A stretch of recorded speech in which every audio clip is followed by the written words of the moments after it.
അങ്ങകലെ മലമേലെ എന്റെ സന്നിധാനം, ഇങ്ങിവിടെ താഴ്വരയിൽ എന്നേകാന്ത സഞ്ചാരം.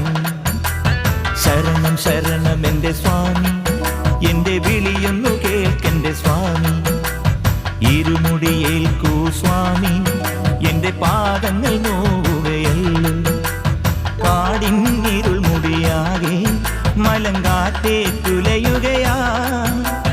കാട്ടാനകളുടെ മേട്ടി കരിമ്പുലിയുടെ